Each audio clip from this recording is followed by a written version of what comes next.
Hello, and welcome to the podcast. This is Speaking of Fairview, and I'm your host, Izzy Germain, here to share with you what's up with the Tigers today as they focus on academics, athletics, and the arts. Speaking of Fairview, I'm here at Fairview High School today to talk about Penn State Behrend, the Erie campus. Hello again, it's Izzy. And right now, I want you to imagine that you're a high school senior looking for some places to apply to college. Now, college may not be for everyone, but if you do choose to apply to college, how do you start? Where do you begin? You'll have to know everything about these colleges to find out when to apply, how to apply, and what materials you need. And that's what I'm about to tell you about Penn State Behrend. The first step in applying to college is knowing how to apply to college. Now, Penn State Behrend has three ways you can apply. You can apply through the Penn State application, the Common application, or the Coalition application. All three are acceptable means of application, but make sure you only submit one application through one of these means. I talk more about the Penn State application and how to apply in my Penn State series, so make sure to check that out if you haven't already. Now, the application opens August 1st, as do most other colleges who use the Common App. And the early action deadline is November 1st, and you'll receive a decision by December 24th. And the regular admissions deadline is rolling. The early action deadline is not a binding deadline, but it does allow you to get your decision much faster. And it allows you to be able to decide whether you got enough financial aid or whether you have gotten all of the materials that you need to go to college, and you can start planning for your college in December of your senior year. Rolling admissions means you can apply at any time and they will get back to you on a rolling basis. However, it's always better to apply as early as you can to ensure that you get a spot in the upcoming class. Now, to apply to Penn State Behrend and Penn State Maine, but Penn State Behrend is what we're focusing on today, there's an application fee of $65, but it may be waived if you've visited campus before or if you have, or if you qualify for a fee waiver. Since I talked about how to apply to Penn State Behrend in other videos or any campus of the Penn State campuses, now I'm going to talk specifically about what the Penn State Behrend has to offer. First off, it has 4 schools: the Black School of Business, the School of Engineering, the School of Humanities and Social Sciences, and the School of Science.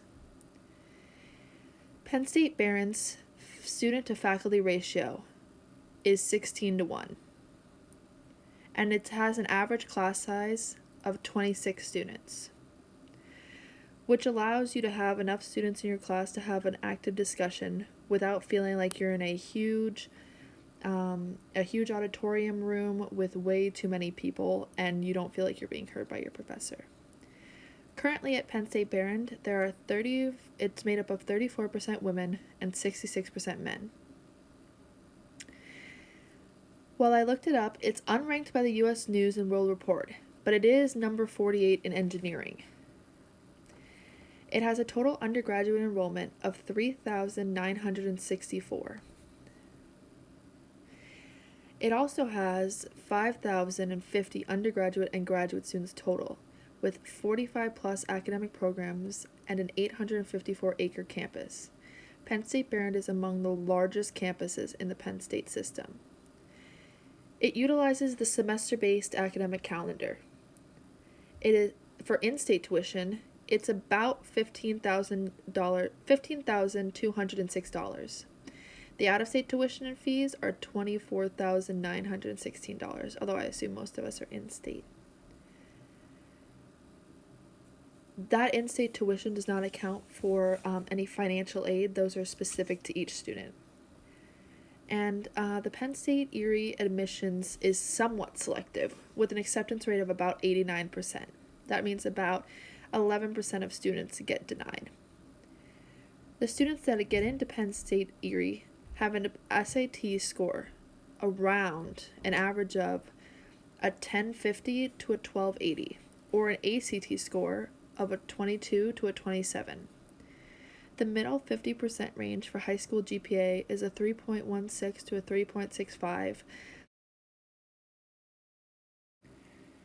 I understand that that's a lot of facts being thrown at you of different statistics, but I want you to remember that there are outliers and there are different people who have gotten in who have worse scores, people who have gotten in who have better scores, and eventually you will find the college that is made for you if you choose to apply to college. Now, Penn State considers admission decisions on a variety of factors, and they're viewed in relation to each other. According to the Penn State Behrend website, the most important factor is the high school grade point average, or the GPA.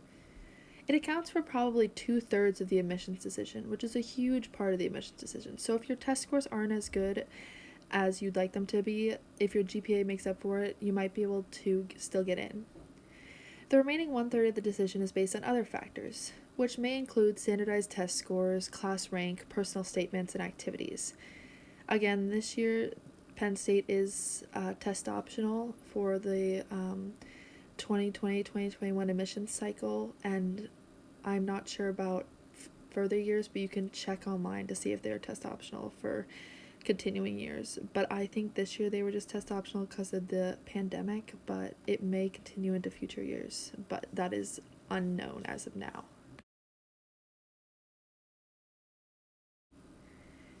Next, I'm going to be talking about the most popular majors at Pennsylvania State University Erie, the Behrend College. The most popular is business, and then management, marketing, and related support services, engineering, engineering technologies, and engineering related fields, biological and biomedical sciences, and psychology. The median starting salary out of Penn State Behrend is $58,200. It has more than 140 clubs and organizations on campus, including those of an academic, fraternity, sorority, service-oriented, recreational, arts, and multicultural nature.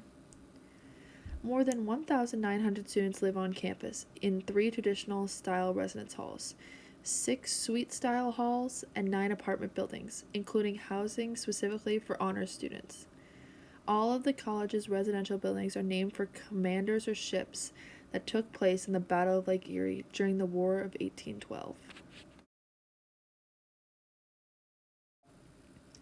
Continuing on with the history of Penn State Behrend, it was founded in 1948. It's in a suburban setting, and it's about 854 acres. The campus was originally the Glen Hill Farm Estate of Ernest Behrend, co-founder of Erie's Hammer Mill Paper Company, which was later acquired by the International Paper, and his wife Mary Brownell Behrend. In 1948, Mary Behrend donated the Glen Hill property to the university in memory of her late husband, and the college opened that same year with just 146 students. Penn State Behrend's campus was donated to the university in 1948 by Mary Behrend in memory of her husband Ernst, co-founder with his father and brother of the Hammer Mill Paper Company. In donating her family's Glen Hill Farm estate to Penn State, Mrs. Behrend was responding to the need expressed by a committee of prominent Erie residents for a public, co-educational, non-sectarian university presence in Erie. The first students to enroll at what was then known as the Behrend Center could complete only their freshman year at the center. When Penn State reorganized in 1959, the Commonwealth campus system was established, and the Behrend Center became the Behrend campus of Penn State. Both the enrollments and the physical expanse of the campus grew throughout the 1960s and early 1970s, and by 1971, more than 1,200 students were enrolled. On January 20th, 1973, the Penn State Board of Trustees granted 4-year college and graduate status to Penn State Behrend, making it the first Penn State location outside of University Park to achieve such a status. Finally, as you can see here, Penn State Behrend has 24 NCAA Division III varsity athletic teams. It has a 4-year graduation rate of 47%, and it has approximately 4,100 students now. Applying to Penn State Behrend would be huge accomplishment, and I encourage you to apply. I also encourage you that if you're looking for a campus in Erie, to watch my other 2 videos on Mercyhurst and Gannon to compare and contrast the 3 and try and understand what the benefits versus the downfalls would be of applying to one versus the other. Good luck on your college expeditions, and I hope Penn State Behrend ends up being the college for you if you choose it to be. And make sure you apply as soon as possible if you do choose that Penn State Behrend is the campus for you, so that you can have the best chance of getting in and getting accepted.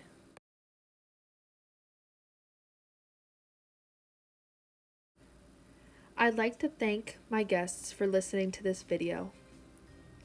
I would like to thank you for listening to this episode of Speaking of Fairview. I hope you'll join me again for the next episode and learn more about Fairview High School and the Tigers, and how to apply to different colleges.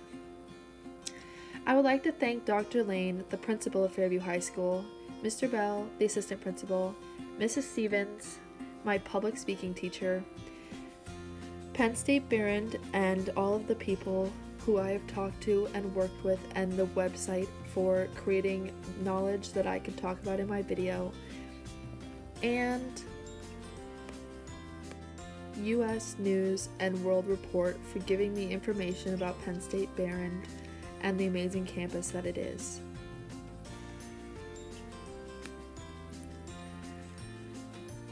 I hope you all enjoyed this episode, and I hope that it at least helped you understand a little bit about the history, the class size, and all the things Penn State has to offer.